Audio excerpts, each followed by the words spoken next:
வணக்கம் ஃப்ரெண்ட்ஸ். இன்றைக்கி நம்ம பார்க்க போகிற டாபிக் வந்து ரொம்ப முக்கியமான டாபிக். இன்றைக்கி நம்ம பேச போகிறோம். அதை எதை பற்றினு வந்து பார்த்தா டோட்டம் டிப்ஸை பற்றி தான் நம்ம பேச போகிறோம்.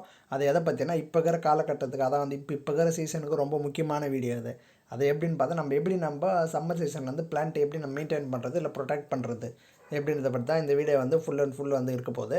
இப்போ நீங்கள் சம்மர் சீசன் மட்டும்னா வந்து பார்த்தா நீங்கள் எவ்வளோ தண்ணி ஊற்றினாலும் தண்ணி வந்து சீக்கிரமாக வந்து காஞ்சிடும். ஏன்னா வந்து வெயில் உஷ்ணம் வந்து அதிகமாக இருக்கிறதுனால நீங்கள் என்ன தான் தண்ணி ஊற்றினா கூட சீக்கிரமாக வந்து தண்ணி வந்து ட்ரெயின் ஆகிடும். இப்போ நம்ம எப்படி இது பண்ணுறோம் வந்து பார்த்தா, இப்போ நீங்கள் மண் கலவை இருந்ததுன்னா உங்கள்கிட்ட கொக்கோபீட் இருந்தால் அது நீங்கள் போட்டுக்கலாம். இது ஏன் கொக்கோபீட் போட சொல்கிறேன், இப்போ நீங்கள் கொக்கோபீட் நீங்கள் போட்டிங்கன்னு வந்து பார்த்தா, இப்போ ஒன்ஸ் நீங்கள் தண்ணி ஊற்றுனீங்கன்னு வந்து பார்த்தா அதை வந்து அவ்வளோ சீக்கிரம் வந்து ட்ரெயின் ஆகாது. அதிலே வந்து கம்ப்ளீட்டாக வந்து அது தண்ணியை நல்லா உறிஞ்சி அந்த கொக்கோபீட்டே வந்து என்ன பண்ணணும்னு பார்த்தா தண்ணி நல்லா அப்படியே வந்து உறிஞ்சி வச்சுக்கும். இப்போ உறிஞ்சி வச்சுக்கும் போது நம்ம என்ன பண்ணால், இப்போ நீங்கள் ஒன்ஸ் நீங்கள் காலைல நீங்கள் தண்ணி ஊற்றுனீங்கன்னு வந்து பார்த்தா அது வந்து சாயங்காலம் வைக்க வந்து பார்த்தா அந்த இடம் வந்து எப்படி இருக்குன்னா ஃபுல்லாக வந்து கூலிங்காகவே இருக்கும். அது மாதிரி இருக்கும்போது நம்ம வந்து செடிக்கு வந்து ரொம்ப வந்து வெப்பம் வந்து அதிகமாக வந்து உள்ளே போகாது. அப்படியே உள்ளே போனால் கூட மேலே இருக்கிற தண்ணி வந்து ஃபுல்லாக வந்து லேயர் வந்து கவர் பண்ணிடுறதுனால உங்களுக்கு எந்த இதுவாக இருந்தாலும் டைரெக்டாக வந்து நம்மளுக்கு வந்து ரூட்டில் வந்து போகாது. அதனால் முடிஞ்ச அளவுக்கு வந்து இந்த இது மட்டும் நீங்கள் கொக்கோபீட் எல்லாத்துலையும் கிடைக்குது. அது நீங்கள் கிடச்சின்னா நீங்கள் வாங்கி வந்து அதை போட்டிங்கன்னு வந்து பார்த்தா நம்ம வந்து ஈஸியாக வந்து செடி வந்து ரூட்லேருந்து கவர் பண்ணலாம். அதே மாதிரி வந்து வெயில் வந்து டேரெக்டாக வந்து வெயிலும் வந்து ரூட்டுக்கு வந்து போகாது. ஏன்னா மேலே இது லேயர் தடுப்பு இருக்கிறதுனால, ப்ரொடெக்ஷன் இருக்கிறதுனால அது வந்து பார்த்தா கூலிங்காக தான் இருக்கும். இது இப்படி ஒரு மெத்தட் பண்ணலாம். இது ஒன்று. அப்புறம் வந்து நெக்ஸ்ட் ஸ்டெப்பு நீங்கள் வந்து என்ன பண்ணணும் வந்து பார்த்தா, தண்ணி தான் வந்து மெயின் சம்மர் சீசனுக்கு. நீங்கள் வந்து தண்ணி வந்து எப்போ நம்ம ஆல்ரெடி வந்து அதை பற்றியே வந்து நம்ம சேனல்லே வீடியோ போட்டிருக்கோம். இப்போ வந்து தண்ணி நம்ம எப்படி ஊட்டணும்னு வந்து பார்த்தா, நீங்கள் வந்து வெயில் டைமில் வந்து செடிக்கு வந்து தண்ணி ஊற்றக்கூடாது. இப்போ இது மாதிரி இருக்கிற சீசன் சம்மர் நீங்கள் என்ன தான் வெயிலில் ஊற்றுனீங்கன்னு வந்து பார்த்தா செடி வந்து உடனே வந்து இதுவாகிடும். அதனால் நீங்கள் என்ன பண்ணணும் வந்து பார்த்தா, மார்னிங்கே ஏந்து நீங்கள் தண்ணி விட்டுறது ரொம்ப பெஸ்ட்டு.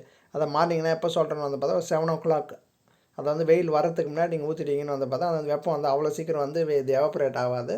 அது செடியிலே வந்து நம்மளுக்கு வந்து இருக்கும். இல்லை என்னால் காலைல எனக்கு டைம் இல்லை அப்படின்ற பட்சத்தில் நீங்கள் என்ன பண்ணால் ஈவினிங் வந்து அதே மாதிரி 6 o'clock இல்லை 6:30க்கு மேலே வந்து நீங்கள் தண்ணி ஊற்றுனீங்கன்னு வந்து பார்த்தா அது வந்து அப்படியே வந்து தண்ணி வந்து அப்படியே இருக்கும். அவ்வளோ சீக்கிரம் வந்து எவாப்ரேட் ஆகாது. ஏன்னா வந்து நைட் டைமில் நீங்கள் ஊற்றும் போது என்ன ஆகணும் வந்து பார்த்தா, ஏன்னா வந்து ஃபுல்லாக வந்து சன் வந்து செட் ஆகிடும். அதுக்கப்புறம் வந்து மூன் தான் வரும். அதனால் உங்களுக்கு என்ன பண்ணணும்னு பார்த்தா நைட்டில் விட்றது கூட பெஸ்ட்டு தான். நீங்கள் அது மாதிரி இருக்கும்போது அது வந்து ஃபுல்லாகவே வந்து அந்த தண்ணி வந்து அப்படியே இருக்கும். ஏன்னா கிளைமேட் வந்து சில்லுன்னு இருக்கிறதுனால உங்களுக்கு வந்து தண்ணி மட்டும் அப்படியே இருக்கும். இப்போ மார்னிங் டைமில் நீங்கள் ஊற்றுனீங்க வந்து பார்த்தீங்கன்னா தான் ஊற்றினாலும் சீக்கிரமாக வந்து ட்ரெயின் ஆகிடும். இது ஒன்று. அப்புறம் நெக்ஸ்ட்டு வந்து நம்ம என்ன பண்ணணும், செடிக்கு வந்து முடிஞ்ச அளவுக்கு இதை பற்றியே நம்ம சேனல் ஆல்ரெடி வந்து வீடியோ போட்டிருக்கோம்.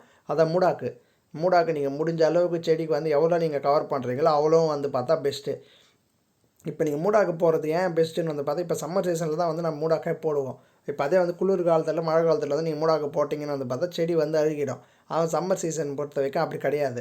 நீங்கள் மூடாக்கு நீங்கள் போட்டு நீங்கள் தண்ணி ஊற்றினா கூட என்ன ஆகணும் வந்து பார்த்தா, அந்த வெப்பம் வந்து டேரெக்டாக வந்து உங்களுக்கு வந்து செடி ரூட்டில் வந்து படாது. அது மாதிரி இருக்கும்போது நம்மளுக்கு வந்து செடியும் வந்து நல்லா வரும். ஏன்னா வந்து செடிக்கு மெயின் வந்து ரூட்டு தான். நீங்கள் அதை மட்டும் நீங்கள் ஃபுல்லாக கவர் பண்ணிட்டீங்க. ஏன்னா வந்து இப்போ நீங்கள் எதுவுமே கவர் பண்ணாது வெறும் மண் கலவை மட்டும் போட்டு செடி வச்சுட்டு இருந்தால் என்ன ஆகணும் வந்து பார்த்தா, இப்போ நீங்கள் டேரெக்டாக வந்து வெயில் அது மேலே விழும்போது என்ன ஆகும்னா, மேலே வந்து லேயர் ப்ரொடெக்ஷனே கிடையாது.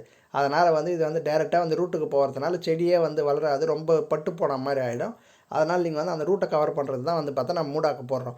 மூடாக்கு எதை வேணால் வச்சு போடலாம். நம்ம ஆல்ரெடி வந்து சொல்லியிருக்கோம். அதை எதை நீங்கள் போடணும்னு வந்து பார்த்தா, காஞ்ச இலை சேருக்கு இருக்கும் பாருங்கள், அதை போடலாம். இல்லை வெக்கோல் கிடச்சா அதையும் போடலாம். இல்லை எதுவுமே இல்லை எங்கிட்ட அது ரெண்டுமே வந்து எனக்கு கிடைக்காதுன்ற பட்சத்தில் நீங்கள் என்ன பண்ணணும், அந்த பேப்பர் இருக்குது பாருங்கள், பேப்பர் வந்து நிறைய பேப்பர் துண்டு துண்டாக கட் பண்ணி நீங்கள் என்ன பண்ணணும், அது மேலே போட்டுட்டு அது மேலே நீங்கள் தண்ணி ஊற்றுனீங்கன்னா கூட ஒன்றும் ஆகாது. அது வந்து இதுவாக எடுத்துக்கோ. நீங்கள் முடிஞ்ச அளவுக்கு அந்த இலை இது காஞ்ச இலையாக போடுறது வந்து ரொம்ப பெஸ்ட்டு. காஞ்ச இலை கூட நீங்கள் அப்படியே போடக்கூட நல்லா வந்து கையில் நொறுக்கி நீங்கள் போட்டிங்கன்னு வந்து பார்த்தா அது மேலே வந்து ஃபுல்லாக கவர் பண்ணிக்கும். நீங்கள் அப்படியே தண்ணி ஊற்ற அது நாலு அடிவில் என்ன ஆகணும் வந்து பார்த்தா அதுவே வந்து ஒரு ஃபெர்டிலைசர் ஆகிடும். அப்படியே வந்து மக்கி வந்து செடிக்கு வந்து உரமாகிடும். அது மாதிரி நீங்கள் பண்ணும்போது நம்ம வந்து மூடாக்கு நம்ம போன மாதிரி ஆச்சு. 2 இதுவாக ஆச்சு. ஃபெர்டிலைசர் அதை 2 in 1 ஃபெர்டிலைசராக யூஸ் ஆகுது.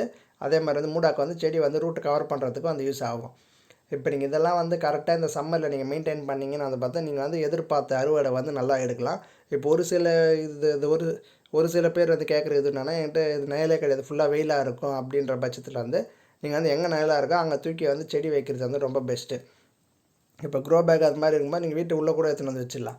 சும்மா வந்து அந்த காலைல வெயில் வருது பாருங்கள், ஒரு 7 to 8 மணி, அந்த டைம் மட்டும் நீங்கள் எடுத்து வெளியே வச்சுட்டு அந்த வெயில் லைட்டாக அந்த இளம் வெயில் லைட்டாக மேலே பட்டோன்னே அது செடி வந்து எடுத்துன்னு போயிடுது. ஏன்னா வந்து செடிக்கு வந்து மெயின் வந்து வெயில் இருக்கணும். வெயில் பட தான் வந்து அது நல்லா வரும். அதனால் வந்து நீங்கள் நிழல் இல்லாதவங்க இது மாதிரி பண்ணலாம். இல்லை எனக்கு நிழலாக இருக்கிற பட்சத்தில் வந்து நீங்கள் வந்து மரம் இருக்குன்னா மரக்கு அடியில் கூட வந்து நீங்கள் வச்சுட்டிங்கன்னு வந்து பார்த்தா உங்களுக்கு வந்து பெஸ்ட்டு. அது மாதிரி மரம் அடியில் நீங்கள் வைக்கும் போது வந்து மூடாக்கு கூட நம்ம போட தேவையில்ல. ஏன்னா வந்து டேரெக்டாக அந்த வெயில் பட எல்லா வெயிலை வந்து மரமே வாங்கிக்கும். அதனால் வந்து இது வந்து சிம்பிளாக இருக்கும். நம்ம வந்து அப்படியே வந்து அது அப்படி கூட வந்து யூஸ் பண்ணிக்கலாம். இதை முடிஞ்ச அளவுக்கு இதை மட்டும் நீங்கள் கரெக்டாக பார்த்தீங்கன்னு வந்து பார்த்தா சம்மரில் வந்து அறுவடை வந்து ஈஸியாக எடுக்கலாம். ஓகேங்க, இந்த வீடியோ பிடிச்சிருந்தா லைக் பண்ணுங்கள், ஷேர் பண்ணுங்கள். ரொம்ப பிடிச்சிருந்தா சப்ஸ்கிரைப் பண்ணுங்கள். ரெகுலராக வந்து தோட்டம் சம்மந்தப்பட்ட வீடியோ வந்துகிட்டே இருக்கும். தேங்க்யூ.